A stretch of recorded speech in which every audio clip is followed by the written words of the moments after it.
सबको नमस्कार, अभिनंदन है। स्टडी विद धर्मेंद्र में मैं धर्मेंद्र आज सभी से जैन धर्म के विभाजन के बारे में चर्चा करेंगे, जो महावीर स्वामी के बाद हुआ था। ठीक है ना, महावीर स्वामी के बाद हुआ था। वैसे तो महावीर स्वामी के जीवन में ही जैन धर्म में विच्छेदन शुरू हो गया था, क्योंकि सबको बताया था कि महावीर स्वामी के समय यानी कि सबसे पहले जो जैन धर्म में विच्छेदन बना था, यानी कि जैन धर्म में बंटवारा के कारण बना था, उसका नाम था जमाली। जमाली जो क्या था, इनके बहन कृष्णा का लड़का था। ठीक है ना, और इनका दामाद भी था। इनका दामाद यानी प्रियदर्शना का पति भी था। इनकी पुत्री का नाम प्रियदर्शना था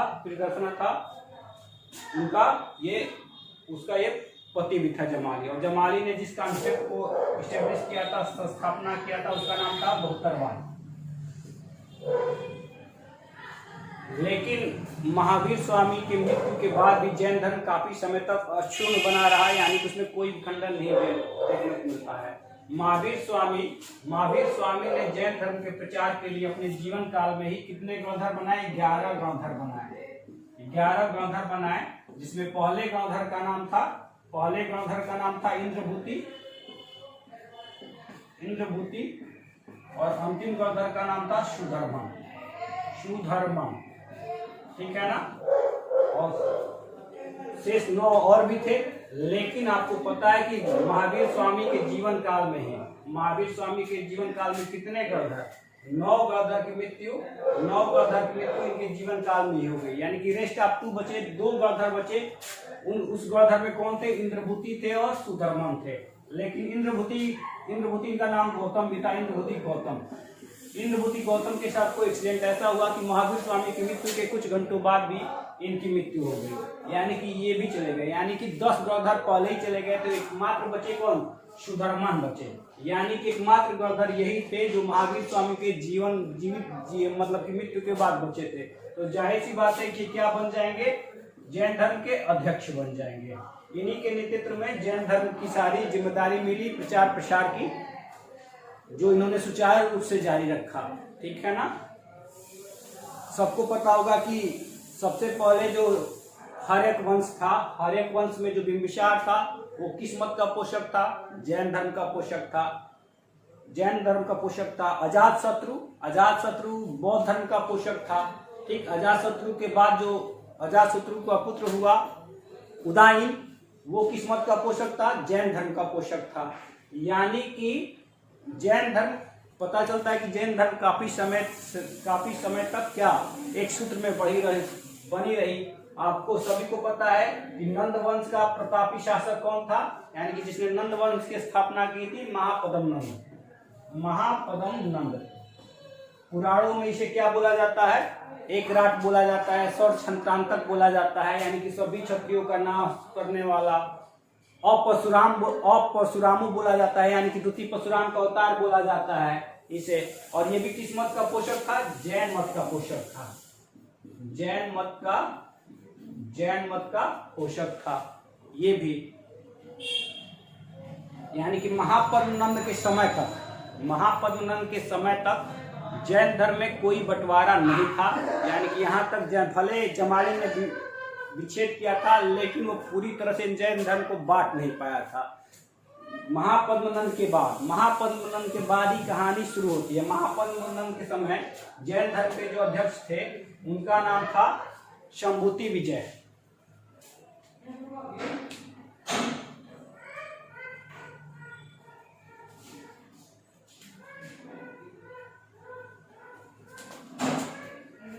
महापद्मनंद के समय जैन धर्म के जो थे आचार्य थे शंभुति विजय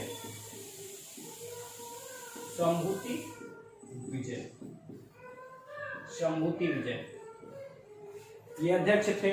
शंभुति विजय, इनकी मृत्यु कब हुई थी? 322 ईसा पूर्व में शंभुति की मृत्यु हुई थी। ठीक है, तो 322 ईसा पूर्व भारतीय इतिहास में फेमस है। किस लिए फेमस है? इसी समय चंद्रगुप्त मौर्य का क्या हुआ था? राज्यारोहण हुआ था। वही चंद्रगुप्त मौर्य जिसने क्या किया था? नंद वंश के आखिरी शासक घनानंद को पराजित कर मगध के राजगद्दी को पर विजय प्राप्त की थी। चंद्रगुप्त मौर्य इसी वर्ष स्थापित किया था। चंद्रगुप्त और भद्रबाहु का रिलेशन सबको पता होगा कि चंद्रगुप्त मौर्य के समय क्या होता है, 12 वर्ष का अकाल पड़ता है। चंद्रगुप्त मौर्य के समय 12 वर्ष का अकाल पड़ता है मगध में, और उसी समय जिस जैनाचार्य का नाम आता है उसका नाम क्या होता है, भद्रबाहु।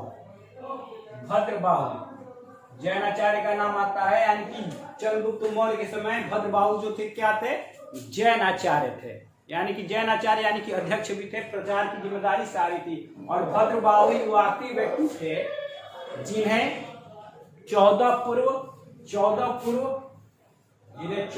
पूर्व की जानकारी थी। 14 पूर्व क्या है, महावीर स्वामी ने अर्धमागधी में जो भी प्राकृत में जो भी उपदेश दिए उन्हें हम 14 पूर्व बोलते हैं। 14 पूर्व की जानकारी किसको थी, भद्रबाहु को थी। ये आखिरी व्यक्ति थे। भद्रबाहु क्या थे, आखिरी व्यक्ति थे। 12 वर्ष के अकाल के बाद भद्रबाहु के साथ सबको पता है कि चंद्रगुप्त मौर्य कहाँ चले गए, श्रवणबेलगोला चले गए। कहाँ चले गए, श्रवणबेलगोला चले गए।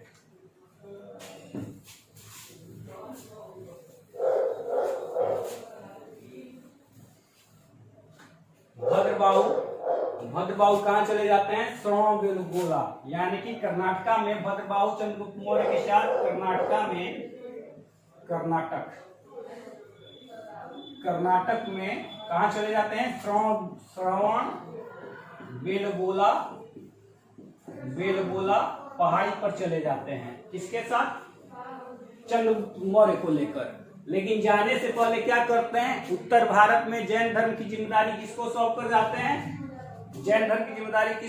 जाते हैं, स्थूलभद्र। सबको नाम याद होगा, स्थूलभद्र को जिम्मेदारी छोड़कर जाते हैं कि आप उत्तर भारत का कार्यकाल देखिए, तब तक हम अकाल खत्म होते ही क्या आ जाएंगे, अकाल खत्म होते ही हम लौट आएंगे। ये चीज है। तो स्थूलभद्र को देख कर जाते हैं, यहीं से कॉन्फ्लिक्ट शुरू होता है। तो भद्रबाहु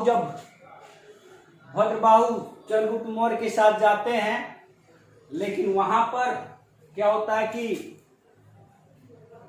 जब उनको लगता है कि मेरी मृत्यु नजदीक है, तो किसको अध्यक्ष बना लेते हैं, विशाख नाम के व्यक्ति को, विशाख दत्त, यानी कि विशाख नाम के व्यक्ति को क्या करते हैं, जैन धर्म का अध्यक्ष बना देते हैं।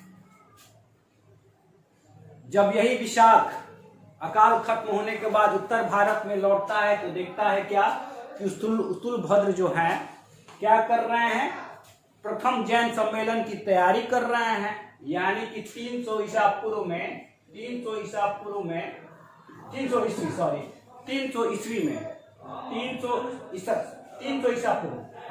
यानी कि चंद्रगुप्त के समय में 300 ईसा पूर्व चंद्रगुप्त के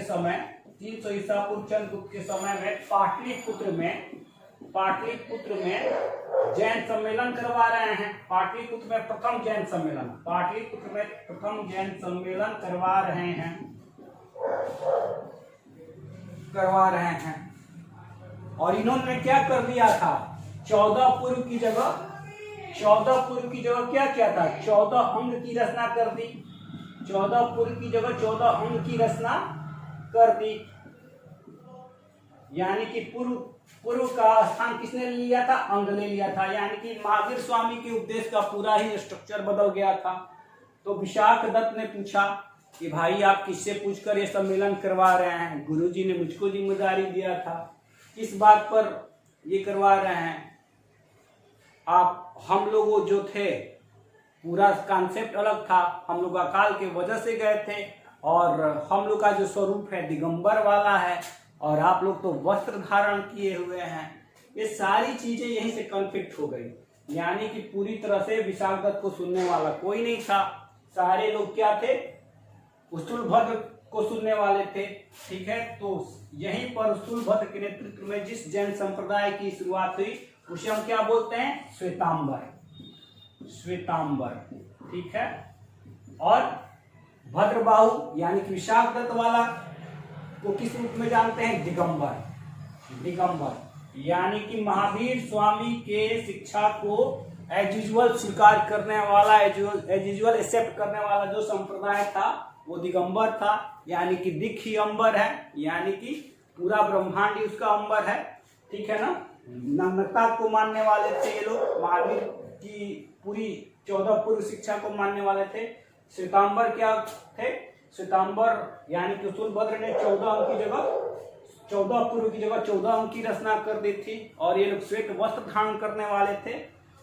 श्वेतांबर यानी कि उत्तर भारत के प्रतीक हो गए, यानी कि उत्तर भारत में जो जैन संप्रदाय था वो श्वेतांबर के रूप में प्रचलित हो गया। दक्षिण भारत में जो जैन संप्रदाय था वो किस रूप में प्रचलित हो गया? दिगंबर के रूप में। दक्षिण भारत में जो जैन संप्रदाय था दिगंबर के रूप में प्रचलित हो गया, यानी कि जो प्रथम स्पष्ट वर्गीकरण दिखाई देता है वो दिगंबर और श्वेतांबर के समय में दिखाई देता है। और ये सम्मेलन, प्रथम सम्मेलन यानी कि 300 ईसा पूर्व में प्रथम सम्मेलन जो हुआ था पाटलिपुत्र में, उस समय दिखाई देता है। और इस समय सिर्फ 12 अंग की रचना हुई थी, ध्यान दीजिएगा, सिर्फ 12 अंग की रचना हुई थी। शेष आगम ग्रंथों की रचना कब हुई थी? द्वितीय सम्मेलन में हुई थी, जिसकी चर्चा अभी हम कर रहे हैं।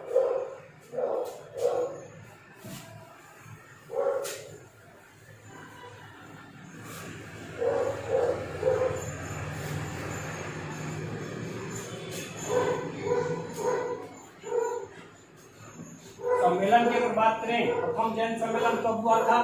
300 ईसा पूर्व में हुआ था। इसके राजकाल में, चंद्रगुप्त के राजकाल में।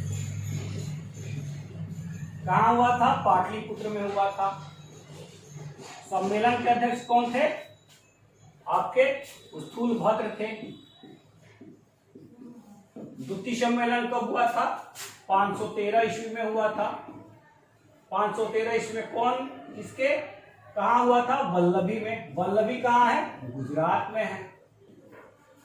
इसके अध्यक्षता में हुआ था देवाधि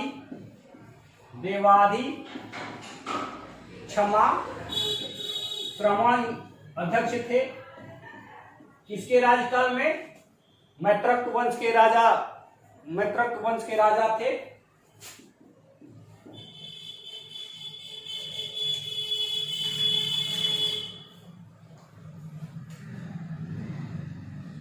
मैत्रक वंश के राजा थे ध्रुवसेन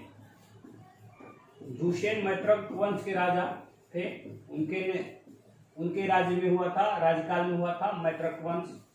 एक छोटा सा वंश था मैत्रक वंश, ध्रुवसेन वल्लभी में, उसके समय में हुआ था। इसकी उपलब्धि क्या है? यहाँ पर 14 पूर्व की जगह क्या आया? 12 अंग आए। 12 अंग आए। यहाँ पर क्या आया? देवादि क्षमा श्रवण में कोई स्पष्टता नहीं थी, तो जैन धर्म के विचारों को स्पष्ट करने के लिए सम्मेलन हुआ था। 12 उपांग आए, यानी कि यहाँ पर 12 उपांग की चर्चा हुई, 12 उपांग रचे गए। फिर क्या? छेद सूत्र रचे गए। नंद योग रचा गया। नंद योग रचा गया। और इन सम्मिलित अंगों को, यानी कि 12 अंग और 12 उपांग, 6 सूत्र, नंद योग को सम्मिलित रूप से हम क्या बोलते हैं? आगम ग्रंथ बोलते हैं। आगम ग्रंथ बोलते हैं। आगम ग्रंथ, यानी कि आगम ग्रंथ की रचना स्पष्ट रूप से कब हुई थी? 513 ईस्वी में। 513 ईस्वी में वल्लभी में हुई थी। यह है। यहाँ पर और क्या हुआ था? दिगंबर और श्वेतांबर में स्पष्ट बंटवारा हुआ। दिगंबर और श्वेतांबर। ये सिर्फ 2 मुख्य शाखा हैं जिनमें बंटवारा हुआ। इसके अंतर्गत भी और भी जैन धर्म में शाखाएं बटी हैं। जैन धर्म में शाखाएं बटी हैं, उनकी थोड़ी सी चर्चा कर लेते हैं कि कौन कौन से हैं।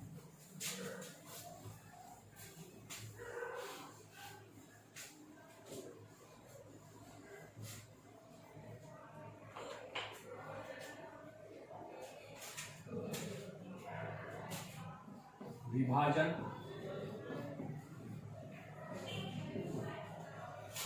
क्या है? दिगंबर, श्वेतांबर,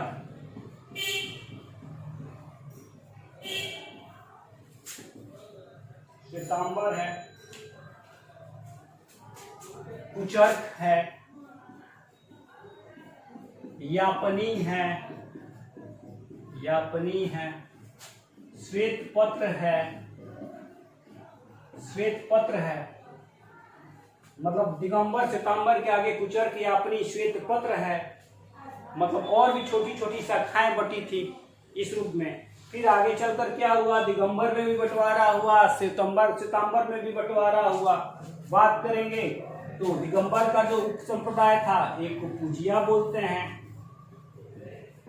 फिर एक को क्या बोलते हैं, ढुढेरा बोलते हैं, ढुढेरा बोलते हैं। इसमें श्वेतांबर में फिर बंटवारा हुआ 20पंथी, 20पंथी, 13पंथी, 13पंथी,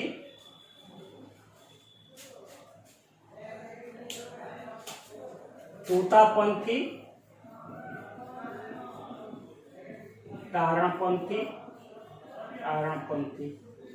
ये जैन धर्म में बंटवारा हुआ था। मतलब पूजिया ढुढेरा, दिगंबर का जो संप्रदाय था पूजिया था, ढुढेरा था, श्वेतांबर का 20पंथी, 13पंथी, तोतापंथी, तारणपंथी। इसके अलावा कुचर्क यापनी श्वेत पत्र और भी छोटे छोटे संप्रदायों में बट गया जैन धर्म। लेकिन स्पष्ट रूप से दिगंबर और श्वेतांबर का ही जिक्र आता है हर जगह, और यही महत्वपूर्ण भी है। वर्तमान में गुजरात और वल्लभी में, गुजरात यानी कि वल्लभी, गुजरात और पूरे राजस्थान में जैन धर्म का हमको समावेश दिखता है। शेष हर जगह थोड़े थोड़े हमको जैन धर्म मिलता है। उम्मीद है आप सबको ये जैन धर्म का विभाजन महावीर स्वामी के बाद समझ में आया होगा। शेष हम जल्द मिलेंगे, तब तक धन्यवाद।